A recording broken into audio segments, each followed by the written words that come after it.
Hello friends. तो अपन objective agriculture SR Kandwa से पढ़ रहे हैं, जिसमें अपना एक्सटेंशन का क्वेश्चन चल रहा है।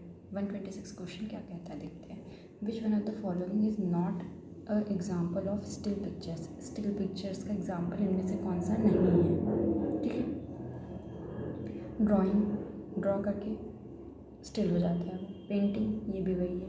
इचिंग, नक्काशी, मतलब तीनों तो स्टिल पिक्चर के एग्जाम्पल है ना, तो नन ऑफ दिस आंसर लगा दें। ठीक है, 126 का D, none of this. 127 visual teaching aid flannel graph. Flannel graph जो है विजुअल टीचिंग एड है, इसको और भी क्या कहा जाता है? चॉक बोर्ड कहा जाता है, बुलेटिन बोर्ड कहा जाता है, खद्दर ग्राफ कहा जाता है। None of this. Khaddar graph ठीक रहेगा क्योंकि फेनल ग्राफ है, ग्राफ हो सकता है। देखते हैं आंसर 127 सी, खद्दर ग्राफ। अब 128 flash card are a series of illustrated card when flashed or presented before a group in proper sequence tell a complete story बताते हैं, पार्ट ऑफ स्टोरी बताते हैं, इनकम्प्लीट स्टोरी बताते हैं। देखो फ्लैश कार्ड जो है ना वो कंप्लीट स्टोरी बताते हैं, तभी तो सीरीज़ ऑफ इलस्ट्रेटेड कार्ड्स है। मतलब बहुत सारे कार्ड रहेंगे, उनको हाफ स्टोरी बता के क्या मतलब रहेगा। अल्टीमेटली ये कि हाँ ये कंप्लीट स्टोरी बताते हैं। 128 का भी आंसर है, हाँ है। 129 ABC ऑफ पोस्टर मीन्स। अच्छा, पोस्टर में जो ABC होते हैं उसका मतलब क्या होता है? Attractive brief. यहाँ तक तो उसने क्लियर कर दिया। अब C का क्या है? कंप्लीट, क्लियर और क्रिएटिव। जिसने GLD पढ़ी होगी उसे पता होगा कि हाँ अट्रैक्टिव, ब्रीफ एंड क्लियर इसका आंसर होगा। 129 है B, attractive, brief and clear. 130 blank consist of a series of individual charts which are bound together and hung on a supporting stand. कौन से चार्ट होंगे? फ्लिप चार्ट्स होंगे क्या? Series of individual charts है, एक bound है एक साथ और सपोर्टिंग स्टैंड पे लगे हुए हैं। देखो 130 का answer C, flip charts. Blank is the process by which two or more people exchange ideas, facts, feelings और impressions. Adoption, teaching, learning, communication में आइडिया शेयर किया जाता है ना। 31 का आंसर हो गया डी, हाँ सही है अपना।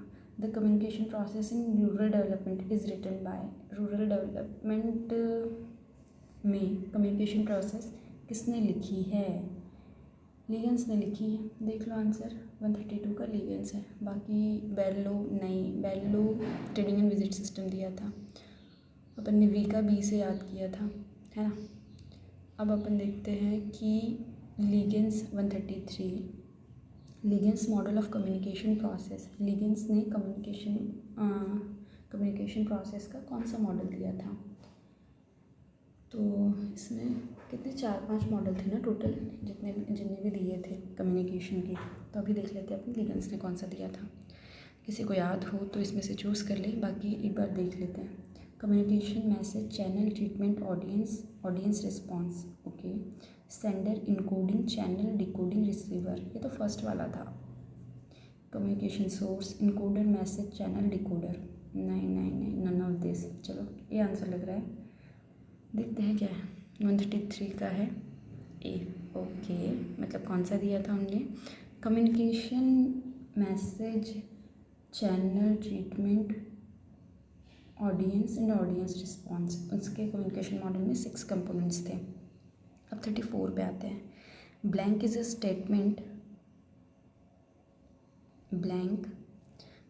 Statement of situation, objective, problem and solution. Statement है सिचुएशन का, ऑब्जेक्टिव्स का, प्रॉब्लम्स का और सॉल्यूशंस का। एक्सटेंशन प्रोग्राम होगा क्या? ये plan of work, calendar, project.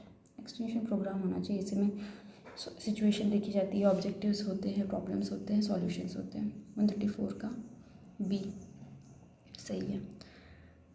फिर blank 135 blank is a plan of work arranged chronologically project में क्रोनोलॉजिकली पता नहीं।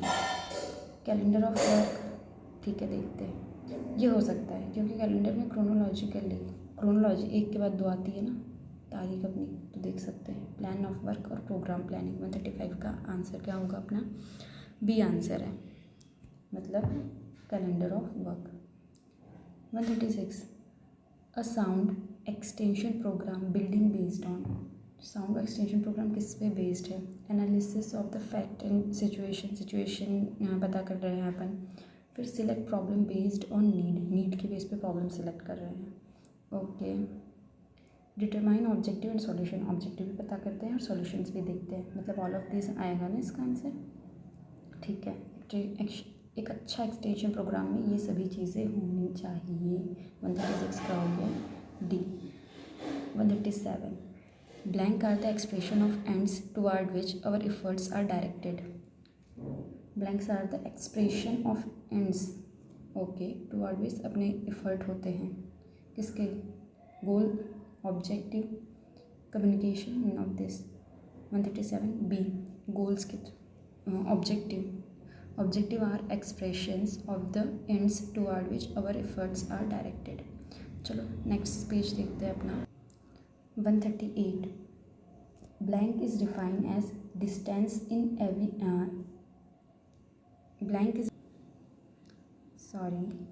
blank is defined as distance in any given direction when expected to go during a given period of time।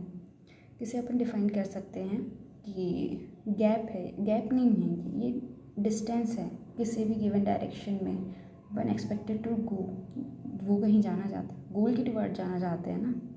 देखो objective, need, message. Need तो gap कहलाती है ना, जो gap होती है वो नीड कहलाती है। ठीक है, ये ऑप्शन लग रहा है मुझे, आप लोग देख लो इसमें क्या है। 138 का ए आंसर है। The ultimate objective 139 the ultimate objective of extension work is full development of. Individual का फुल डेवलपमेंट होता है अल्टीमेट ऑब्जेक्टिव एक्सटेंशन वर्क का। ठीक है, इंडिविजुअल, ग्रुप, मास, विलेज। इंडिविजुअल ए। चलो 139 का ए, हाँ देख लिया था वैसे ए था। उसके बाद the gap between the situation, need बताया था मैंने 140 का। सिचुएशन और ऑब्जेक्टिव एरिया के बीच में जो गैप है वो क्या कहलाती है? 140 का बी, नीड आ गया। ओके, पंचायत राज कैम आफ्टर। पंचायत राज किसके बाद आया था? प्री डिटरमाइंड प्रोग्राम के बाद, सेल्फ डिटरमाइंड प्रोग्राम के बाद, फैक्ट डिटरमाइंड प्रोग्राम के बाद, या फिर इनमें से किसी की भी बात नहीं। तो पता कर लेते हैं इसका आंसर क्या है। 141 का है सी। ओके, मतलब fact determined programme. 142 first step for making a programme planning include. First step for making a programme planning, programme planning में की फर्स्ट स्टेप क्या है? वैल्यूएशन, ठीक है, analysis of the situation and determining the problem, ये होना चाहिए। Deciding on objective, teaching, भी आंसर टिक कर दे क्या कि प्रॉब्लम। इवैल्यूएशन सब कुछ पता होने के बाद पता चलता है, करते हैं ना अपन कि हाँ सिचुएशन क्या है, कहाँ है, प्रॉब्लम्स क्या है, उसके बाद इवैल्यूएट करते हैं अगर अपन ने कुछ किया है तो। Analysis of the situation and determining problem, situation का एनालिसिस और प्रॉब्लम डिटरमाइन करना, ये मुझे लग रहा है। डिसाइडिंग ऑन ऑब्जेक्टिव को डिसाइड करना। ऑब्जेक्टिव कहाँ से आ जाएंगे जब तक कि सिचुएशन और प्रॉब्लम ही पता नहीं चलेंगी, तो ये दोनों पता करने के बाद डिसाइड करेंगे ऑब्जेक्टिव, और उसके बाद ही पढ़ाएंगे कि क्या अपनी प्रॉब्लम्स हैं। बी आंसर टिक कर दें इसका। 142 का बी सही है। The main objective of evaluation in extension is, extension में मेन ऑब्जेक्टिव क्या होता है इवैल्यूएशन का? To facilitate effective decision making directly goes to conclusion. To facilitate effective decision making directly goes to conclusion, ठीक है। To facilitate effective decision making without jumping to conclusion, conclusion पे जाने के पहले ही अपन डिसीजन मेकिंग फैसिलिटेट कर लेते, तो फैसिलिटेट।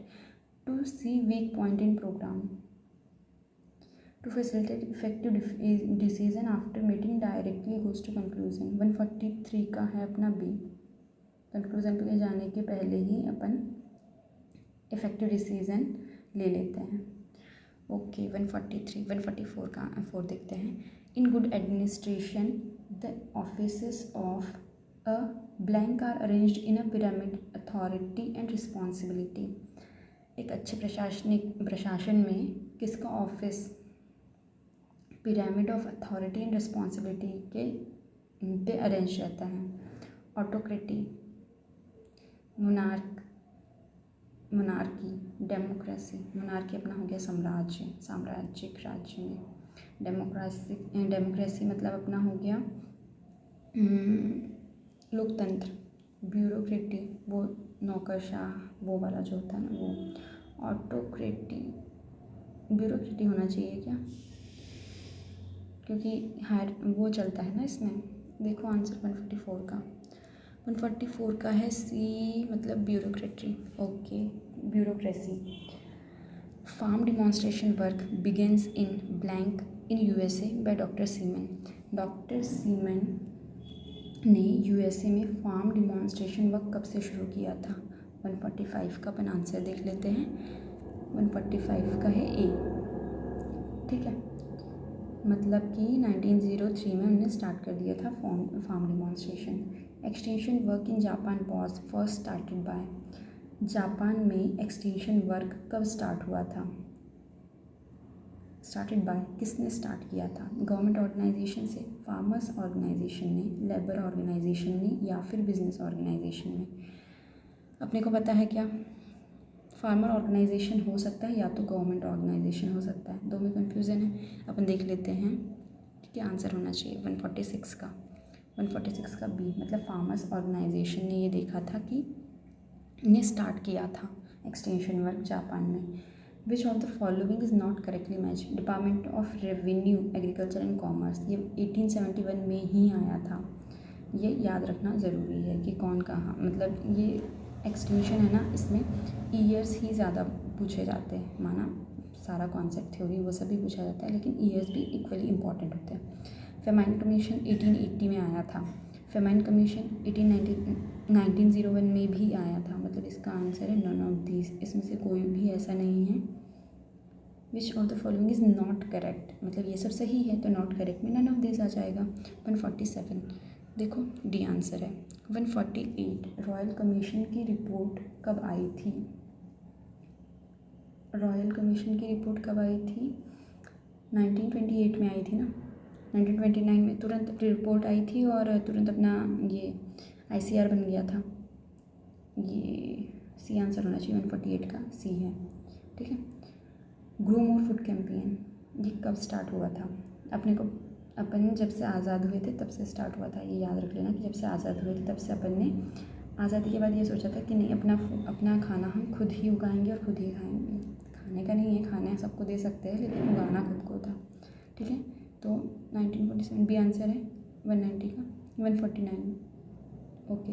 अब 150 intensive agriculture development programme IADP का मैंने क्या याद करवाया था कि 70s की 60s की सीरीज़ चल रही थी और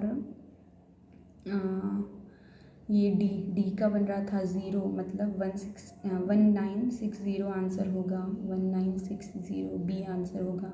popularly also known as package programme, इसे पैकेज प्रोग्राम भी कहा जाता है। Started originally in 7 district. देखो इसमें अपने को कितना कुछ बता दिया कि IADP प्रोग्राम है, ठीक है, इंटेंसिव एग्रीकल्चर डेवलपमेंट प्रोग्राम, इसको पैकेज प्रोग्राम भी कहा जाता है, ठीक है। और ये 7 डिस्ट्रिक्ट में ओरिजिनली स्टार्ट हुआ था। अब इसने पूछ लिया ईयर कब है, मतलब इसने 3 चीज़ बता दी है और एक चीज़ पूछी है, तो ये हो गया 1960। चलो नेक्स्ट वीडियो में फिर से मिलते हैं, बाकी का पोर्शन और पूरा करना है अपने को। Thank you for watching, like करो, देखो पूरा वीडियो, समझ में आएगा अच्छे से। और बाकी और भी ट्रिक्स और अपन और भी कुछ अच्छा करेंगे। और सब्सक्राइब ज़रूर कर लेना, बहुत वीडियोस डालूँगी और बहुत अच्छे से समझाऊँगी। Thank you.